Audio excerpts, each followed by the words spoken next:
This is NewsBreak26 in Southwest New Brunswick. I'm Vicki Hogarth. Here's what's happening in our part of the world. Over 200 people gathered at the Point in St. Andrews on Monday at dusk to take part in Truth and Reconciliation Day. Many participants wore orange shirts in recognition of residential school survivors across Canada and in memory of the thousands of Indigenous children who never returned home. The event included a smudging. Elder Greg Mansfield officially awakened the drums before participants took part in a solemn walk around the Point. St. Andrews Deputy Mayor Kate Agagi, a member of the Pescatomaguati Nation, was one of the event organizers.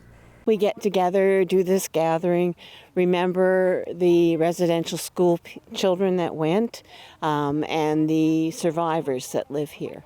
There are a few that are living here, and there are children that have grown up and they are here in our territory.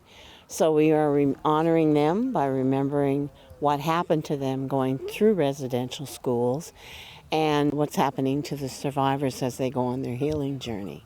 This annual gathering serves as a reminder of the lasting impact of Canada's residential school system, while also encouraging reconciliation and healing within the community.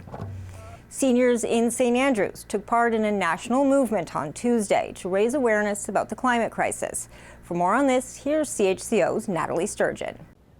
Vicki, about 70 people gathered in Market Square this morning for Seniors for Climate Change, which happens to coincide with National Seniors Day. Many people here say that they're anxious about the future, especially for their families and future generations. Take a listen to what one organizer had to say. Well, we're here today because October 1st used to be known as Seniors Day, and it's now been changed to appeal to the climate emergency that we're in. So it's now Seniors for Climate Day, because we know that we are many seniors, huge percentage of the population, and we have a vested interest in fighting climate change and asking for action from our governments. I have 5 grandchildren.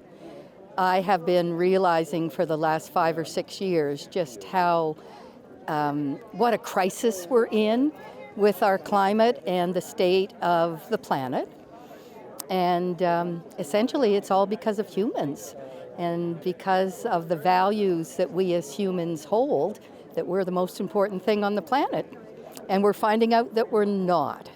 The people we spoke with today say action is required to mitigate the impacts of climate change, especially in New Brunswick and Charlotte County, which has experienced damage in the last year. Vicki? Thanks, Nathalie. That was CHCO's Nathalie Sturgeon in Market Square in St. Andrews. Nathalie will have more on Seniors for Climate later this week on NewsBreak26. Finally, a group of friends known as the Bayside Golf Gals brought flair and purpose to the streets of St. Andrews on Saturday, hosting a Mrs. Roper romp down Water Street from the Block House to Market Square to raise funds for the local food bank. Inspired by a global trend, the romp celebrates the iconic Mrs. Roper from Three's Company, blending retro fun with charity. Dressed in colorful muumuus, red wigs, and bold jewelry, the women channeled the beloved 1970s sitcom character while raising funds for a good cause. Can I ask how many of you had these muumuus already in your closet? Well, a couple of weekends ago, for the last 5 years, the Bayside girls have gone to Digby for the weekend as a golf weekend, and we bought them for that as a lark. And then we decided, because some of our girls couldn't make it there, and then some couldn't make it again today, that we'd do it again, and this time it would be a fundraiser.